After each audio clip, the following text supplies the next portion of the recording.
Good morning, everyone. Here's your Mormon news update for March 19th, 2025. Today, we're going to start off by talking about Mormon missionaries. First, let's go to a clip from Mormon Stories, episode 2001, where Kevin and Jennifer Lundquist talk about trying to get their gay son Josh home from his mission early because the Mormon therapist Josh was required to see to stay on his mission was turning Josh into a shell of his former self. But the damage had been done, and he couldn't get himself. And I think that the mission president marginalized him because of it, and maybe didn't treat him as good as he could. And I think the damage was done to where Josh. I was hoping, like the first few months of Josh's mission, he was doing really well. He's baptizing people. He's really had all these friends, these families that loved him, and that was all gone. And I thought that would come back, and it didn't.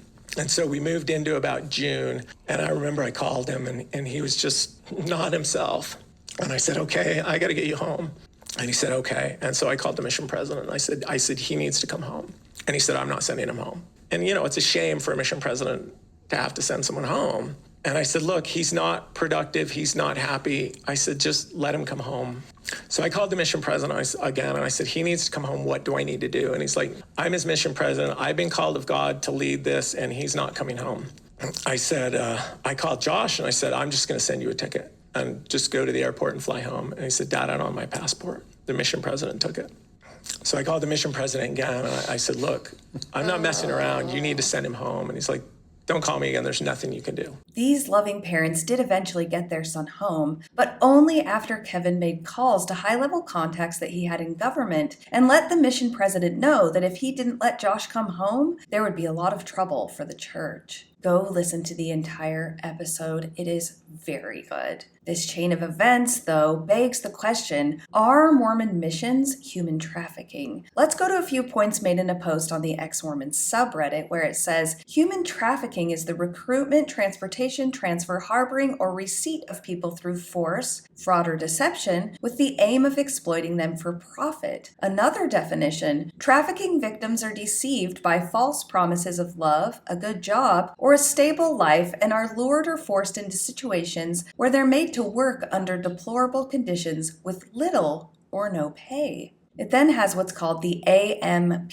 model of human trafficking. Action. The church induces, recruits, transports, and harbors people, the young and elderly. Means. Through fraud, doctrine and history deceptions, and coercion, shame of not going. Purpose. To perform labor/services intended to profit the church, obtain, and retain tithe payers. And then it says signs of human trafficking include appearing malnourished, seeming to adhere to scripted or rehearsed responses in social interaction, discussions, approved material, lacking official identification documents, which is what happened in this story on Mormon Stories when they took Josh's passport and wouldn't give it back to him. Lacking personal possessions, working excessively long hours, living at your place of employment, and not allowing people to go into public alone or speak for themselves. This Reddit post then finishes up by saying, sound familiar? The fact they get you to pay for it is just icing on their cake. So, do Mormon missions fall under the definition of human trafficking? Feel free to leave your conclusions in the comments. Now let's look at a few recent posts about missionaries currently being trafficked by the Mormon Church. This first one says, y'all, my son sent me a picture of his packages under the tree. Creativity, 10 out of 10. Art skills, 1 out of 10. Brought to you from Elders Clark and Easton in the Utah Salt Lake City Mission. Merry Christmas to all the missionary mamas here. It then has a picture of a whiteboard that the missionaries drew a Christmas tree on because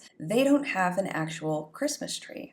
And then there's this one. My child has been on their mission for over a year. They write their mission president every week and rarely get a response. Weeks ago, they asked permission to zoom into the baptism of a friend from home who they helped fellowship, who is now getting baptized and have received no response. And the friend is waiting to plan the baptism around the missionary. The mission president still doesn't know my missionary's name after over a year. I'm writing anon because once this child was very ill, and the mission president/wife said they would arrange medical treatment, but never did. When I reached out to them, they did not even respond to me, but immediately scolded my child for crying to their mom instead of talking to them, which had been done without success. I am incredibly frustrated. I know other parents in the mission are as well. Is this something I just need to get over and tell my child, sorry you feel disappointed by your mission president? Or should I contact someone about this? No commandments have been broken, but it's incredibly disheartening. And then there's this one that was made last week. My missionary told me that they were told an apostle has asked for a stop of having a meal calendar for the missionaries. They are serving in the States. Has anyone heard this? They were already not being fed much in their ward. My missionary is pretty frugal, but with prices of groceries so high right now, they needed extra money every so often. I'm worried that the meals will stop altogether. If that happens, I truly believe they need to up their allowance. I'm hoping they misunderstood. Feeding the missionaries is a blessing to all. For any of you out there who are still active members, have you heard this in your area? Are apostles telling members not to feed the missionaries anymore? And then there's this post. What do you do for your missionary when they have difficult companions? The first 6 months of his mission, he was in a trio and shared an apartment with a trio. His companions disparaged him a lot, broke serious rules, chastity, and basically hazed him or slept a lot. It made it hard to get the work done. When he reached breaking point, he messaged me saying he was coming home, and this resulted in a meeting with the mission president and us. He was finally transferred and things got better. He became a trainer, consistently broke records in teaching, and then became a district leader. Now we're nearing 18 months and he's got an older, age-wise companion. This companion is always on his phone, including apps he shouldn't be on. Broke through the church security things, has zero desire, sleeps in late, takes naps instead of planning/study, uses foul language, flirts/hits on the sisters, and ignores ward members. He won't stay with my son when they are out and spends exorbitant amounts of time in the bathroom with his phone. He has told my son and the zone leaders that he isn't going to change. This is becoming extremely draining on my son, who is having to do all the planning, all the teaching, and basically having to fight to even leave the apartment. He sent updates to the mission president with basically no change, and after the first 6 months has caused some distrust of the mission president even being willing to do anything. My son has mentioned a couple times recently just buying a plane ticket. I've counseled him to pray for his companion and to try and love him, and that helped a little bit, but the more he tries, the less his companion tries.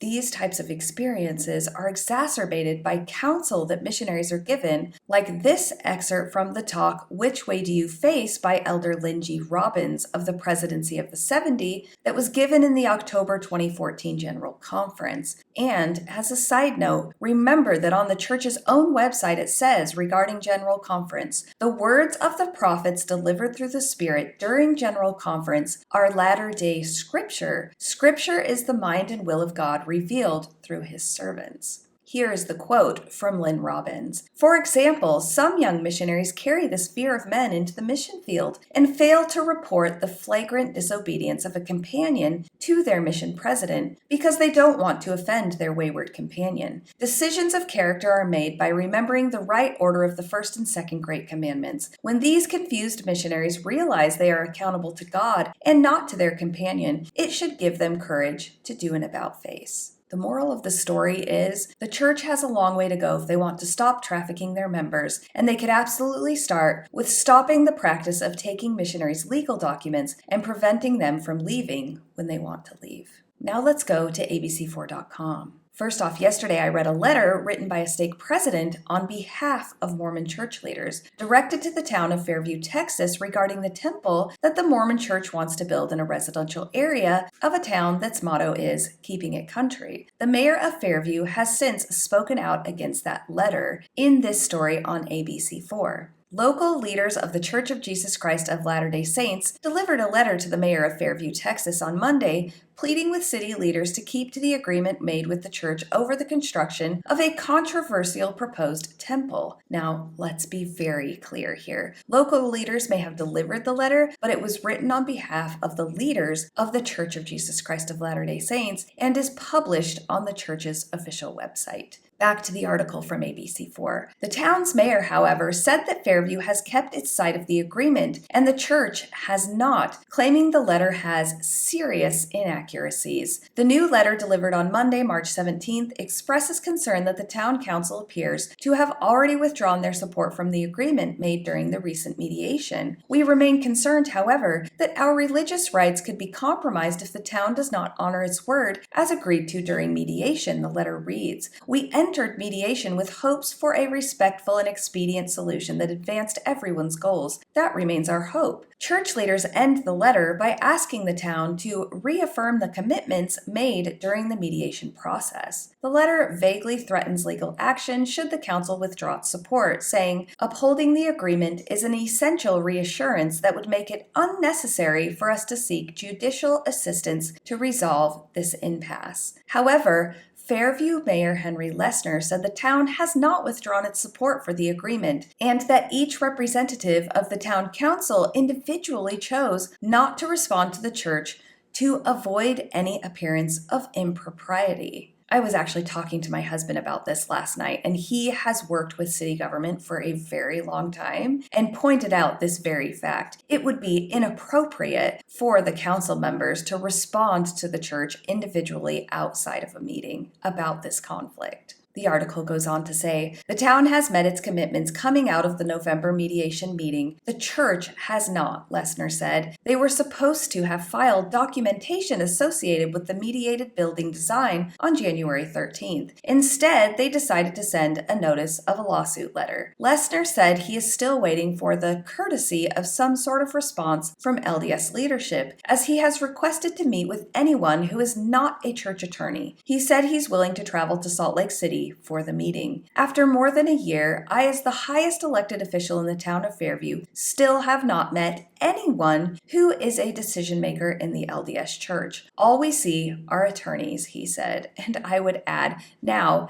a stake president in the area who cannot make decisions for the church as a whole. The article finishes by saying the town council will be meeting early next week to discuss the issue. Come on, leaders of the Mormon Church, you can do better than this. You fly all over the world. Texas is not that far from Utah. And honestly, you don't even have to go to Texas. Mayor Henry Lesner has agreed to come to Salt Lake to talk to you. Now let's go to an article from KSL.com that says criminal charges were filed Monday against a Lehigh man accused of assaulting a child during a church volleyball tournament. Now, this article is on KSL, a news source that is run by the Church of Jesus Christ of Latter-day Saints. So they go out of their way to make sure they don't mention that this all happens by Mormons at a Mormon church. So keep that in mind as we move forward. Nathan Jack Speaker, 42, is charged in 4th District Court with aggravated abuse, a 2nd-degree felony, and witness tampering, a 3rd-degree felony. His arrest on March 11th came just 3 months after the man was sentenced for assaulting another child. On March 8th, a church volleyball tournament was concluding at the church building located at 481 East, 300 North in Lehigh. See, they don't say that it's a church building of the Church of Jesus Christ of Latter-day Saints or the Mormon Church, but you can look up that address and it absolutely is.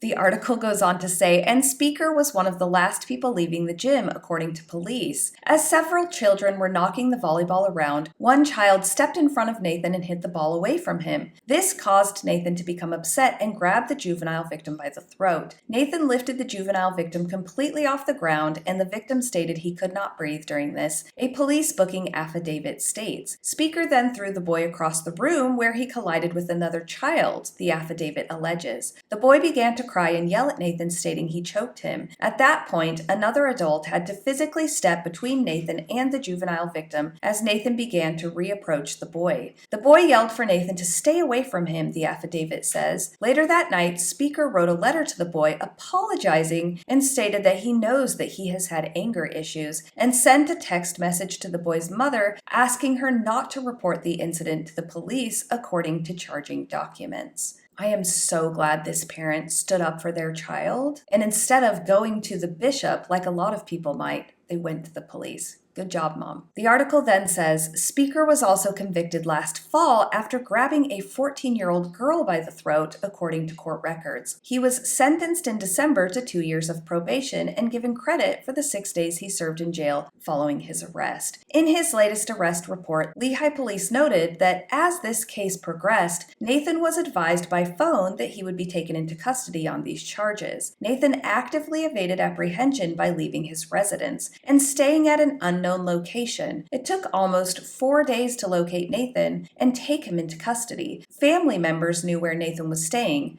but would not tell law enforcement. And last of today, let's finish with this great bit of information that says, religion is a smart business. They sell an invisible product, and if it doesn't work, they blame the customer. And that's your update for today, folks. I absolutely hope you have the day that you deserve.